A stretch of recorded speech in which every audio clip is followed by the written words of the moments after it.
Hello students, welcome back. आज इस lecture के अंदर हम स्टार्ट करते हैं न्यू चैप्टर जिसका नाम है ए सेलुलर लाइफ। तो सबसे पहले ए सेलुलर लाइफ की बात करें तो इस चैप्टर के अंदर हम जिन ऑर्गेनिजम्स को, जिन स्पीशीज को हम डिस्कस करेंगे, जिन ग्रुप्स को डिस्कस करेंगे, वो सारे के सारे बिलो सेलुलर लेवल आते हैं। यानी हम उनको कहते हैं कि वो सब सेलुलर लेवल पर आते हैं या वो नॉन सेलुलर स्ट्रक्चर्स होते हैं। अब इनके अंदर तीन तरह की चीजें हमारे पास आती हैं इस चैप्टर के अंदर जो हम स्टडी करेंगे।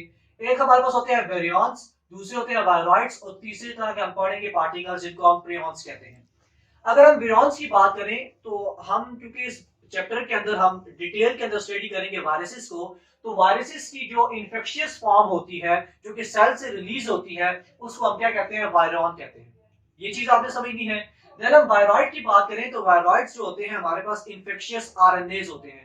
ये 2-3 दफा क्वेश्चन पहले भी एमडी कैट के अंदर पूछा जा चुका है कि वायरॉइड्स क्या चीज होती हैं। तो आपको पता होना चाहिए कि जो वायरॉइड्स हैं ये इन्फेक्शियस आरएनएज होते हैं जिनके अंदर कैप्सिड नहीं होता या कोई भी इनके अंदर प्रोटीन कोड नहीं होता। तो ये चीज भी आपने यहाँ पर समझनी है। जब हम बात करें प्रियॉन्स की, तो प्रियॉन्स जो है वो इन्फेक्शियस प्रोटीन्स होती हैं जो कि ट्रांसमिटेबल डिसीजेस को कॉज करती हैं। इन तीनों को हम डिटेल के अंदर इस चैप्टर के अंदर स्टडी करेंगे, इनके स्ट्रक्चर्स को देखेंगे और ये जो डिसीजेस कॉज करते हैं उनके बारे में भी स्टडी करेंगे। तो अगर हम सबसे पहले यहाँ पर देख लें वायरसेस को, तो वायरसेस जो वर्ड है वो लैटिन वर्ड से निकला है विनोम, जिसका मतलब है पॉइजन। यानी ये एक लैटिन वर्ड विनोम से निकला है जिसका मतलब होता है पॉइजन। यानी ये ऐसे टॉक्सिक या पॉइजनस सब्सटेंस या पार्टिकल्स होते हैं, ऐसे स्ट्रक्चर्स होते हैं जो कि दूसरे लिविंग ऑर्गेनिजम्स के अंदर जाकर डिसीज कॉज करते हैं। ये किस तरह से करते हैं, इनकी कौन कौन सी इनकी क्या नेचर होती है और ये किस तरह से करते हैं, लाइफ साइकिल से क्या होते हैं, उनको हम डिटेल के अंदर देखेंगे। जब हम बात करें स्टडी ऑफ वायरसेस को हम कहते हैं वायरोलॉजी, यानी ऐसी ब्रांच ऑफ साइंस जिसके अंदर हम वायरसेस की स्टडी करते हैं, उनकी डिफरेंट क्लासिफिकेशन को देखते हैं, उनके स्ट्रक्चर्स की स्टडी करते हैं, उनके लाइफ साइकिल को देखते हैं। ऐसी ब्रांच ऑफ बायोलॉजी को हम क्या कहते हैं, वायरोलॉजी कहते हैं। तो ये भी इंपॉर्टेंट पॉइंट है जो कि आपने ध्यान में रखना है। देन उसके बाद हम बात करते हैं रेप्लिकेशन टाइम की। यानी रेप्लिकेशन टाइम हम बोलते हैं कि ऐसा टाइम जिसके अंदर जो एक पार्टिकल है, जो एक स्पीशी है, वो अपने आप को, यानी अपने आप को रेप्लिकेट करे, अपने नंबर को डबल कर दे। सो वायरसेस के लिए दो चीजें, जो टाइम जो है आपकी बुक के अंदर मेंशन है, एक है 10 मिनट, यानी 10 मिनट के बारे में ये लिखा गया है कि वायरसेस जो है, जो वायरस स्ट्रक्चर्स हैं, ये 10 मिनट के अंदर अंदर किसी भी सेल के ऊपर पूरा कंट्रोल हासिल कर लेते हैं और खुद को 100 ऑफ टाइम्स जो है ये रेप्लिकेट कर लेते हैं। इसी तरह से 70 सेकंड लिखा हुआ है कि कुछ ऐसे वायरसेस भी, कुछ ऐसे स्ट्रक्चर्स भी प्रेजेंट हैं जो कि 70 सेकंड के अंदर अंदर अपने आप को जो है वो रेप्लिकेट कर लेते हैं। और इसी के कंपैरिजन के अंदर अगर हम बैक्टीरिया की बात करें, वैसे हम नेक्स्ट चैप्टर के अंदर उसको डिटेल के अंदर डिस्कस करेंगे, लेकिन बैक्टीरिया की अगर हम बात करें तो बैक्टीरिया जो होते हैं वो खुद को रेप्लिकेट करते हैं अबाउट 20 मिनट, यानी 20 मिनट के बाद जो बैक्टीरिया है वो अपने आप को रेप्लिकेट करते हैं, अपने नंबर को रेप्लिकेट कर लेते हैं। तो ये चीजें भी आपने ध्यान में रखनी है। देन हम बात करते हैं स्टेटस ऑफ वायरसेस के बारे में। यानी स्टेटस ऑफ वायरसेस की बात करें कि वायरसेस को हम लिविंग ऑर्गेनिजम्स के अंदर रखते हैं या नॉन लिविंग ऑर्गेनिजम्स के अंदर रखते हैं। तो ये बात बहुत इंपॉर्टेंट है, ये आप बहुत छोटे लेवल से पढ़ते आ रहे हैं, छोटी क्लासेस के अंदर भी आप पढ़ते आ रहे हैं कि हम कहते हैं कि जो वायरसेस हैं वो बॉर्डर लाइन पर होते हैं बिटवीन लिविंग और नॉन लिविंग थिंग्स। यानी कुछ कैरेक्टरिस्टिक्स वायरसेस के अंदर ऐसी हैं जो कि लिविंग इसको बनाती हैं और कुछ कैरेक्टर्स इसके अंदर जो है वो नॉन लिविंग ऑर्गेनिजम्स की होती हैं। सो अगर हम लिविंग कैरेक्टर्स की बात करें वायरसेस के अंदर तो वो कौन कौन सी हैं, उनको यहाँ पर मैं आपके सामने डिस्कस करता हूँ। तो सबसे पहले जो लिविंग कैरेक्टरिस्टिक इनके अंदर प्रेजेंट होती है वो जीनोमिक मटेरियल की होती है। यानी इनके अंदर अपना जीनोमिक मटेरियल होता है in the form of DNA या आरएनए। दूसरी बात यह है कि इनके अंदर म्यूटेशन हो सकती है, जेनेटिक रिकॉम्बिनेशन होती है। तीसरी बात हम ये कहते हैं कि इनके अंदर डिफरेंट स्ट्रेन्स और डिफरेंट टाइप्स प्रेजेंट होती हैं जो कि एक लिविंग कैरेक्टर जो ऑर्गेनिजम्स होते हैं उनके अंदर ये कैरेक्टर पाया जाता है। इसके अलावा हम एक ये बात भी करते हैं कि वायरसेस जो होते हैं वो रिप्रोडक्शन कर सकते हैं, यानी खुद को जो है वो रिप्रोड्यूस कर सकते हैं बाय यूजिंग होस्ट मशीनरी। यानी जिस होस्ट के अंदर ये इन्फेक्ट करते हैं उसको जाकर उसके अंदर एंट्री हासिल करते हैं, उसी की मशीनरी को यूज करते हुए अपने आप को रिप्रोड्यूस करते हैं, जो कि इनके लिविंग कैरेक्टर के अंदर आता है। अगर हम नॉन लिविंग कैरेक्टर्स की बात करें वायरसेस की, तो नॉन लिविंग कैरेक्टर्स के अंदर हम ये कहते हैं कि ये जो वायरसेस हैं ये नॉन सेलुलर स्ट्रक्चर्स होते हैं या सब सेलुलर स्ट्रक्चर्स होते हैं, इस वजह से इनको हम नॉन लिविंग कहते हैं। इसके अलावा वायरसेस को हम क्रिस्टलाइज कर सकते हैं, जैसे हम केमिकल्स को प्रिजर्व करते हैं, स्टोर करते हैं, इसी तरह से हम वायरसेस को भी स्टोर कर सकते हैं। ये दो चीजें भी आपने इसके नॉन लिविंग कैरेक्टर के हवाले से ध्यान में रखनी है। देन उसके बाद हम जाते हैं हिस्ट्री ऑफ वायरसेस के ऊपर कि वायरसेस को किस तरह से डिस्कवर किया गया।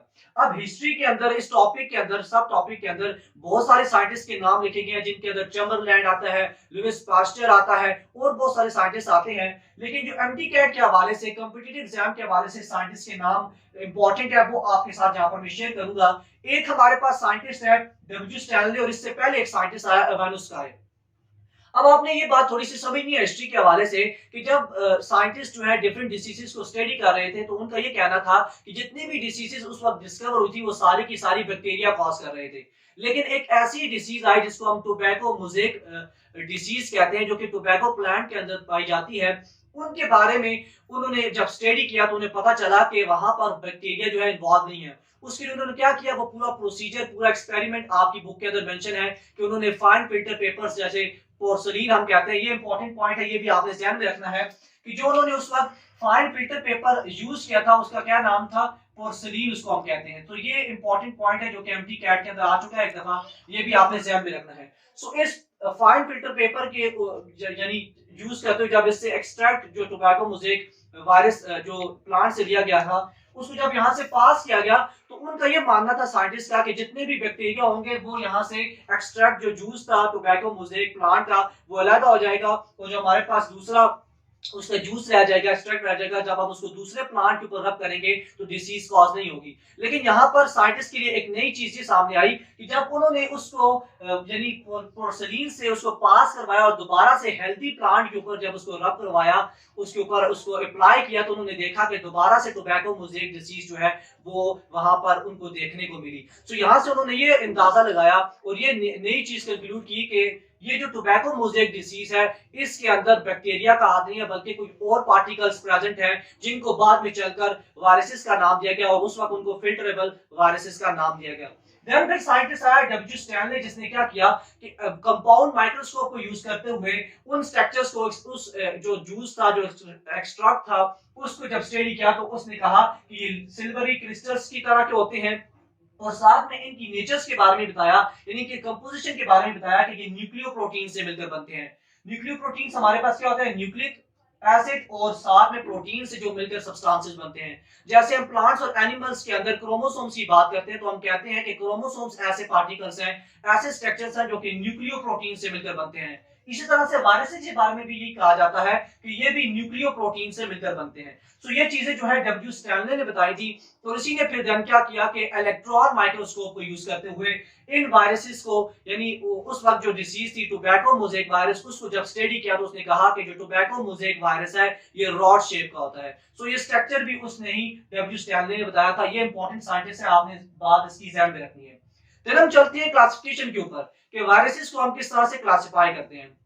क्लासिफिकेशन के बारे में आपको पता होना चाहिए कि हम जो डिफरेंट ऑर्गेनिजम्स की क्लासिफिकेशन करते हैं वो डिफरेंट बेसिस पर करते हैं। On the basis of morphology structure भी करते हैं, on the basis of host cell भी करते हैं, यानी वायरसेस जिन होस्ट के ऊपर इन्फेक्ट करते हैं उसकी बेसिस पर भी उनको हम डिवाइड करते हैं, क्लासिफाई करते हैं। उस तरह से कैप्सिड की बेसिस पर भी हम उसको क्लासिफाई या डिवाइड करते हैं। अगर हम सबसे पहले बात करें कि वायरसेस को हम मॉर्फोलॉजी की बेसिस पर, स्ट्रक्चर की बेसिस पर जिस 3 कैटेगरीज के अंदर डिवाइड करते हैं, उसके अंदर सबसे पहले कैटेगरी आती है हमारे पास स्फेरिकल वायरसेस, यानी ऐसे वायरसेस जिनका जो यानी स्ट्रक्चर है, जब उनको हम इलेक्ट्रॉन माइक्रोस्कोप के अंदर देखें तो वो स्फेरिकल हो। ऐसे वायरसेस के अंदर पोलियो वायरस आते हैं। पोलियो वायरस आप जानते हैं कि ऐसे वायरसेस जो कि पोलियो कॉज करते हैं, और इसके हवाले से एक इंपॉर्टेंट पॉइंट आपने ध्यान में रखना है कि ये जो पोलियो वायरस है ये कहां पर खुद को रिप्रोड्यूस करता है। तो ये बात आपने ध्यान में रखनी है कि ये पोलियो वायरस जो है वो स्पाइनल नर्व जो टिश्यूज हैं, सेल्स हैं, उनके अंदर जो है अपने आप को रिप्रोड्यूस करते हैं। तो ये बात भी इंपॉर्टेंट आपने ध्यान में रखनी है। देन उसके बाद हम बात करें दूसरे नंबर पर जो हमारे पास कैटेगरी आती है वो टैडपोल शेप वायरसेस की आती है, यानी ऐसे ऐसे वायरसेस जिनकी टैडपोल शेप होती है, उसके अंदर बैक्टीरियोफेज आते हैं। इनको हम डिटेल के अंदर स्टडी करेंगे, इनके स्ट्रक्चर को भी देखेंगे और इनके लाइफ साइकिल को भी देखेंगे। यहाँ पर आपने बात ये ध्यान में रखनी है कि बैक्टीरियोफेज यहाँ पर मतलब क्या दे रहा है, बैक्टीरियो बोलते हैं बैक्टीरिया, जबकि फेज बोलते हैं वायरस, यानी ऐसे वायरस जो कि बैक्टीरिया के ऊपर अटैक करते हैं, उनको इन्फेक्ट करते हैं, उनको हम बैक्टीरियोफेज कहते हैं। देन हमारे पास आते हैं रॉड शेप वायरसेस। ऐसे वायरसेस जिनकी अपीयरेंस, जिनका स्ट्रक्चर रॉड शेप हो, उनके अंदर जो कैटेगरी के अंदर आते हैं वो टोबैको मोज़ेक वायरस आते हैं। टोबैको मोज़ेक वायरस के बारे में अभी मैंने आपको बताया कि ये जो टोबैको मोज़ेक वायरस है, ये हमारे पास जो है क्या करता है कि टोबैको जो प्लांट है उसके अंदर डिसीज कॉज करता है। और इसके हवाले से ये बात भी आपको मैंने बताई कि इस डिसीज के अंदर क्या होता है कि जो प्लांट होता है, यानी टोबैको का जो प्लांट होता है वो मोल्टेड शेप का हो जाता है, उसकी जो अपीयरेंस होती है वो मोज़ेक लाइक हो जाती है। इस वजह से इसको हम टोबैको मोज़ेक डिसीज भी कहते हैं। तो ये चीजें भी आपने ध्यान में रखनी है। देन दूसरी कैटेगरी के ऊपर जाए तो वो on the basis of structure है, यानी स्ट्रक्चर की बेसिस के ऊपर हम जब वायरसेस को, सॉरी यहाँ पर स्ट्रक्चर नहीं आएगा बल्कि होस्ट सेल आएगा, यानी वायरसेस को जब हम होस्ट सेल की बेसिस पर जब उसको डिवाइड करते हैं तो उनको हम क्या कहते हैं, उनको हम तीन कैटेगरीज के अंदर डिवाइड करते हैं। यहाँ पर स्ट्रक्चर नहीं आएगा।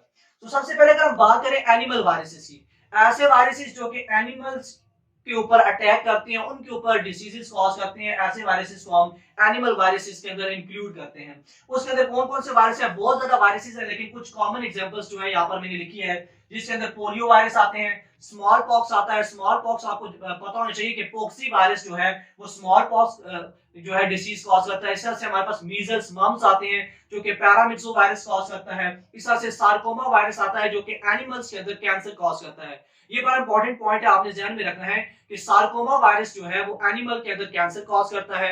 इस तरह से और भी बहुत सारे वायरसेस हैं, जैसे पेपो वायरस की बात करें तो पेपो वायरस वॉट्स कॉज करता है। तो ये सारी की सारी एग्जांपल्स आपकी बुक के अंदर मेंशन है, वहां से आपने रीडिंग करनी है, चीजों को समझना है। फिर बात करें दूसरी कैटेगरी जो आती है वो प्लांट वायरसेस की आती है। नाम से जाहिर हो रहा है कि ऐसे वायरसेस जो कि प्लांट के ऊपर अटैक करेंगे उनको हम इन कैटेगरी के अंदर रखते हैं। उसके अंदर जो एग्जांपल मैंने यहाँ पर मेंशन किया वो टोबैको मोज़ेक वायरस है और लीफ कर्ल डिसीज है। अब लीफ कर्ल डिसीज जो है ये कॉटन के ऊपर पाई जाती है, यानी कॉटन का जो प्लांट होता है उसके लीफ के ऊपर जो वायरस अटैक करता है उस डिसीज को हम क्या कहते हैं, लीफ कर्ल डिसीज। अब इसके लिए इंपॉर्टेंट पॉइंट जो एमडी कैट के अंदर आ चुका है वो ये है कि लीफ कर्ल डिसीज को कौन सा वायरस जो है वो कॉज करता है। तो ये बात आपने ध्यान में रखनी है कि जो बिगोमो वायरस है, यहाँ पर मैं नाम लिख देता हूं, बिगोमो वायरस जो है ये क्या कॉज करता है, ये लीफ कर्ल डिसीज कॉज करता है इन कॉटन प्लांट्स। अब इसकी ट्रांसमिशन किस तरह से होगी, इसकी ट्रांसमिशन के लिए जो यानी फ्लाई इन्वॉल्व होती है उसको हम कहते हैं व्हाइट फ्लाई, यानी जो व्हाइट फ्लाई है वो ट्रांसमिशन करती है इस बिगोमो वायरस की इन कॉटन प्लांट्स और वहां पर लीफ कर्ल डिसीज को जो है वो कॉज करती है। इसी व्हाइट फ्लाई का जो है वो साइंटिफिक नाम भी पूछ लिया जाता है, तो वो साइंटिफिक नाम भी आपको पता होना चाहिए, वो यहाँ पर मैं लिख देता हूँ। इसका साइंटिफिक नाम है बिमिसिया, बिमिसिया टबैकी।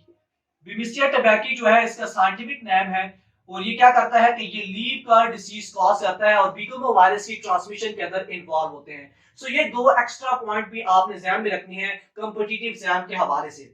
सो ये यहाँ पर हमने इस चीज के बारे में भी देख लिया। देन तीसरी कैटेगरी के ऊपर जाए तो वो बैक्टीरियोफेज है, यानी ऐसे वायरसेस जो कि बैक्टीरिया के ऊपर अटैक करते हैं, वो ये पैरासाइट्स होते हैं बैक्टीरिया के।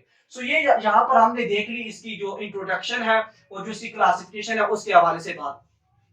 अब हम चलते हैं स्ट्रक्चर के ऊपर कि हम वन बाय वन जो है वो डिफरेंट जो वायरसेस है उनके स्ट्रक्चर्स को स्टडी करते हैं और साथ उनके लाइफ साइकिल्स को भी देखते हैं। सो बैक्टीरियोफेज के स्ट्रक्चर के ऊपर जाने से पहले मैं जो जनरल स्ट्रक्चर है वायरस का उसके ऊपर चला जाता हूं। सो वायरस के ऊपर मैंने आपको बताया कि ऐसे वायरसेस जो कि इन्फेक्शियस फॉर्म, यानी ऐसे पार्टिकल्स जो कि इन्फेक्शियस होते हैं, जो कि सेल से रिलीज होते हैं, उनको हम क्या कहते हैं, वायरॉन कहते हैं। सो ये चीज मैंने सबसे पहले आपको बताई। अब वायरॉन की बात करें या वायरसेस की बात करें, इन्फेक्शियस पार्टिकल्स की बात करें, इनके स्ट्रक्चर्स के अंदर हम दो चीजें देखते हैं, एक कोट देखते हैं और दूसरी चीज होती है कोर। अगर हम कोट की बात करें तो कोट आउटर जो इनकी अपीयरेंस होती है, जो आउटर कवरिंग होती है, उसको हम कोट के अंदर रखते हैं और इसके अंदर भी हमारे पास दो चीजें आती हैं, एक कैप्सेट आता है और एक इन्वेलप आता है।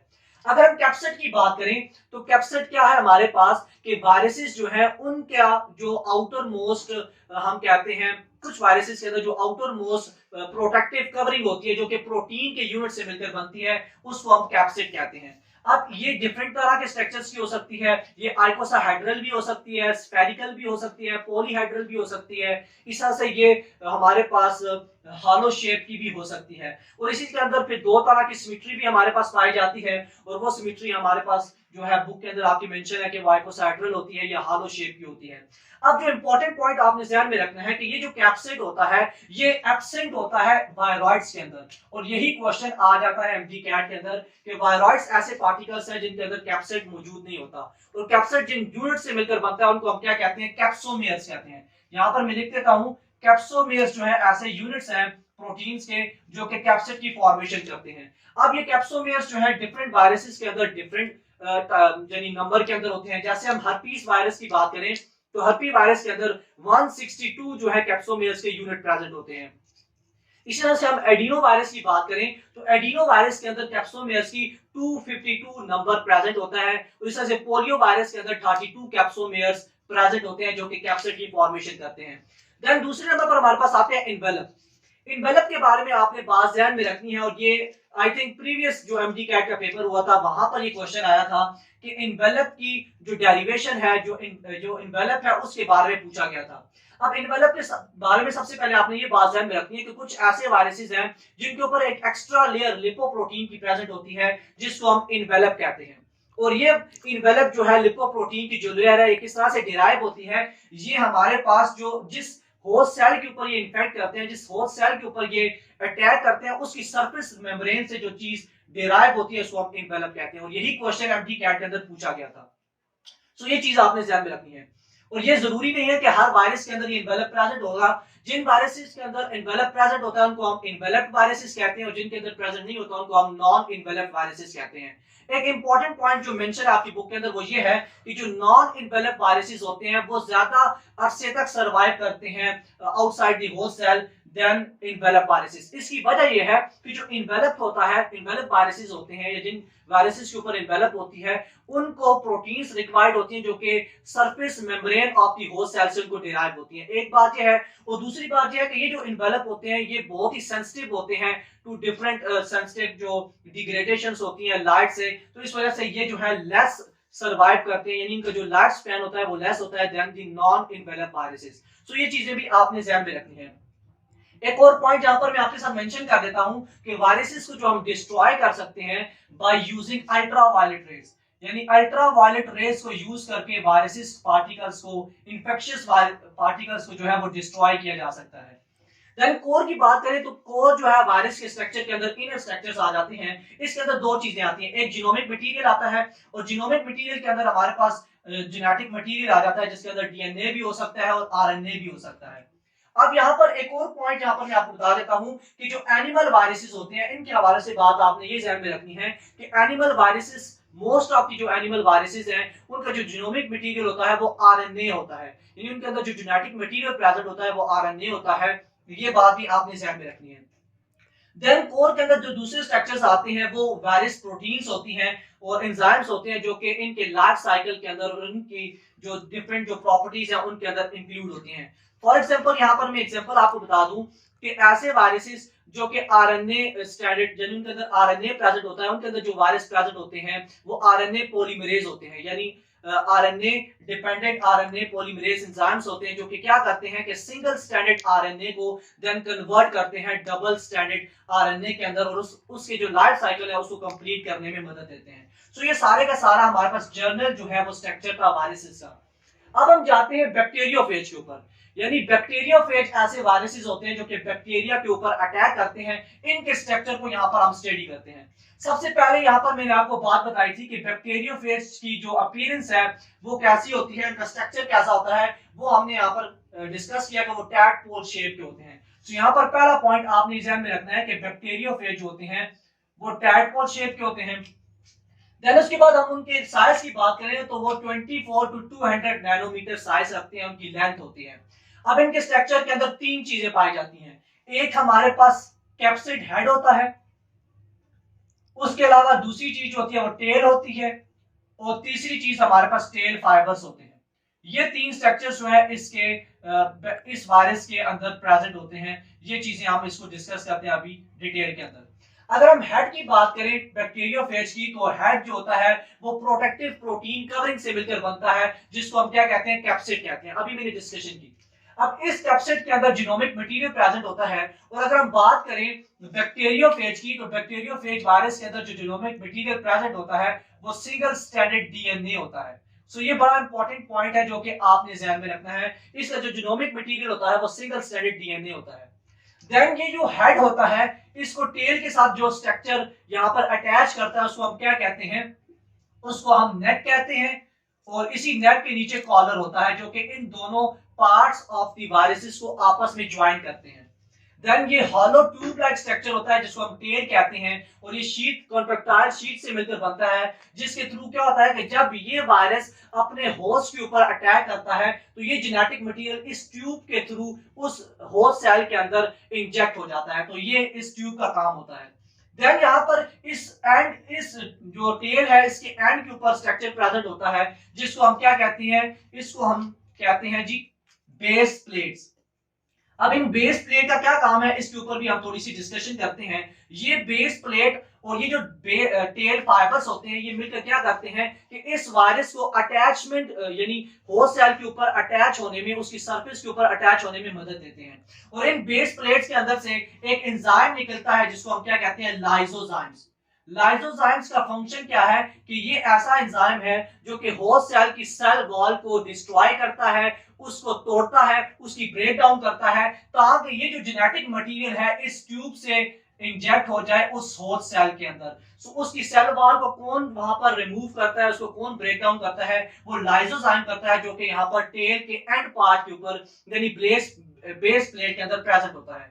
अब इसी तरह से बुक के अंदर एक चीज और मेंशन है कि ये जो टेल फाइबर्स हैं जो कि इस एंड ऑफ द ट्यूब से निकलते हैं, इनका नंबर मौजूद है जो कि 6 इन नंबर होते हैं। यानी एक बैक्टीरियोफेज के अंदर अगर हम बात करें तो टेल फाइबर का जो नंबर होता है वो 6 होता है। यहाँ पर आपने ये बात भी समझनी है कि सारे के सारे ऐसे बैक्टीरियोफेज वायरसेस नहीं है जिनके अंदर टेल फाइबर्स प्रेजेंट होंगे। कुछ ऐसे भी है जिनके अंदर टेल फाइबर्स प्रेजेंट नहीं होते, तो उनके अंदर कुछ और स्ट्रक्चर्स प्रेजेंट होते हैं जो कि उनके अटैचमेंट के ऊपर यानी होस्ट सेल की सरफेस के ऊपर अटैचमेंट के अंदर मदद देते हैं। सो ये स्ट्रक्चर भी आपने यहाँ पर समझ लेना है। ये बेसिक हमारे पास बैक्टीरियोफेज का स्ट्रक्चर है जिसको यहाँ पर हमने स्टडी की है। अब साथ हम देखते हैं जी इसके बाद लाइफ साइकिल ऑफ बैक्टीरियोफेज कि लाइफ साइकिल किस तरह से ये अपना कंप्लीट करते हैं और उनका जेनेटिक जो इंजीनियरिंग है उसके अंदर क्या यूज है।